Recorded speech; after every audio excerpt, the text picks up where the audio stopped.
6월 18일 수요일 말씀으로 시작하는 아침입니다. 기도하시겠습니다. 하나님 감사합니다. 오늘도 주님께서 허락하신 첫날 주님 앞에 말씀으로 이렇게 하루를 시작합니다.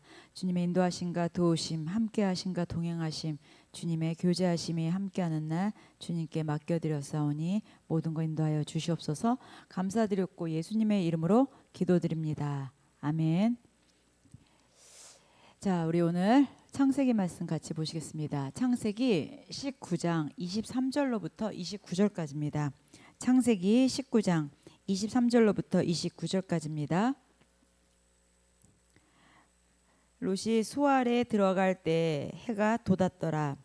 여호와께서 하늘 곧 여호와께로부터 유황과 불을 소돔과 고모라에 비같이 내리사 그 성들과 온 들과 성에 거주하는 모든 백성과 땅에 난 것을 다 엎어 멸하셨더라. 롯의 아내는 뒤를 돌아보았으므로 소금기둥이 되었더라. 아브라함이 그 아침에 일찍이 일어나 여호와 앞에 서 있던 곳에 이르러 소돔과 고모라와 그 온 지역을 향하여 눈을 들어 연기가 옹기가마의 연기같이 치솟음을 보았더라. 하나님이 그 지역의 성을 멸하실 때 곧 롯이 거주하는 성을 엎으실 때 하나님이 아브라함을 생각하사 롯을 그 엎으시는 중에서 내보내셨더라. 아멘. 오늘 말씀의 제목이 즉시 그리고 단호하게 돌아서라. 즉시 그리고 단호하게 돌아서라. 아닌 거에서 돌아설 때는요, 주저주저할 필요 없습니다. 거기에서 생각하고 고민하고 아까워할 필요 없습니다. 아닌 거에서는요, 영적으로 아닐 때는요, 냉정하게 아주 딱 정확하게 우리가 잘라야 되는 것이죠. 죄가 들어올 때 어떻습니까? 타고 들어오잖아요. 근데 그 타고 들어오는 구멍을 막아버려야 됩니다. 단호하게요. 아주 즉시로요. 오늘 소돔과 고모라 또 이제 여기 멸망 이걸 통해서 우리가 계속 이제 보고 있는데요. 롯과 그의 가족이 이제 소알로 들어가자마자 거기에서 어떻습니까? 소알에 있지 않고 왜냐면은 여기 그 소돔과 고모라에 이제 유황과 불이 막 쏟아졌잖아요. 그래가지고 이제 소알로 갔지만 거기에서 어떻습니까? 너무너무 무서운 것을 경험합니다. 무섭고 막 두렵고 떨리고 그 거기에서 여기 보면은요 앞에 나오는 건데 소돔 그다음에 고모라 소알 이게 순서대로 여기가 다 멸망을 합니다. 그러니까 멸망한다는 건 뭐냐면은 죄의 온상지입니다. 죄의 온상지. 그러니까는 문명도 발달돼 있고 모든 것이 활발하게 돼 있는 아주 이 시대에는 현대적인 그곳에 죄가 난무하는 것이죠.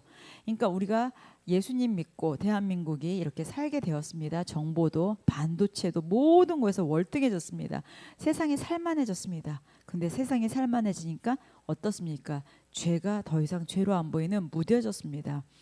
자, 노아의 홍수 때도 마찬가지였잖아요. 그때 그 시절에 번화했던 그곳이 죄로 타락이 되자 하나님께서 어떻게 했습니까? 물로 심판을 하셨습니다. 근데 이번에는 뭘로 합니까? 유황과 불이라고 했습니다. 불로 심판을 하십니다.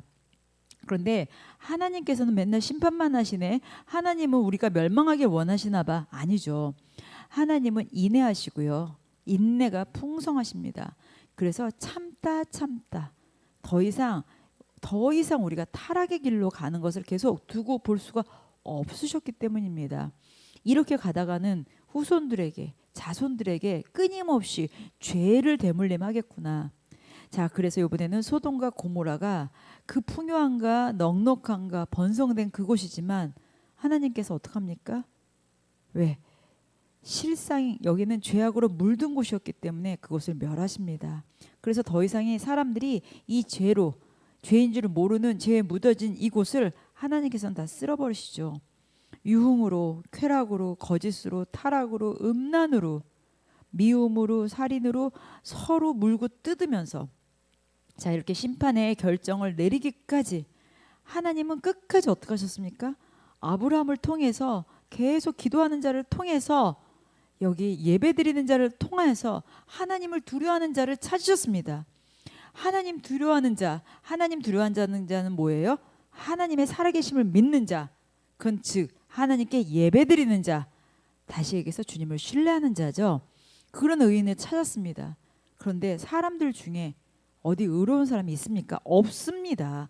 그렇지만 하나님을 두려워하는 자, 그들을 의롭다 칭하시면서 10명만이라도 있으면 멸하지 않겠다, 멸망하지 않겠다. 진짜 어떻게 보면 아브라함의 그 기도 안 차죠.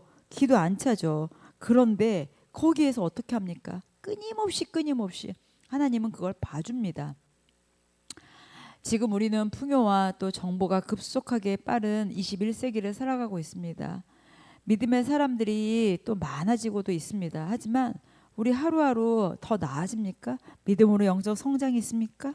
살아계신 하나님을 증거하고 있습니까? 죄인들이 아무리 발버둥을 쳐도 우리는 감사를 놓치는 세대를 살고 있습니다. 감사를 놓친다는 것은 은혜로 놓치고 사는 것이고요. 자, 보세요. 우리 계속 요나 설교하고 있는데 요나가 물고기 뱃속에서 어땠습니까? 감사를 넘어서 성전이라는 고백을 했습니다.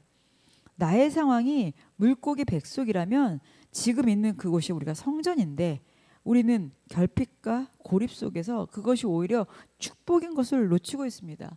오히려 부족한 것이 축복입니다. 없는 것이 축복입니다. 고립된 것이 축복입니다. 그런데 더 많이 갖기 위하여, 좀 더 갖기 위하여, 남들보다 이기기 위하여 우리는 몸부림을 칩니다. 자, 롯의 아내는 어땠습니까? 그 멸망 앞에서 하나님의 말씀에 순종하지 않았습니다. 말씀에 순종하지 않았을 때 어떤 일이 벌어졌어요? 소금기둥이 되어버렸습니다.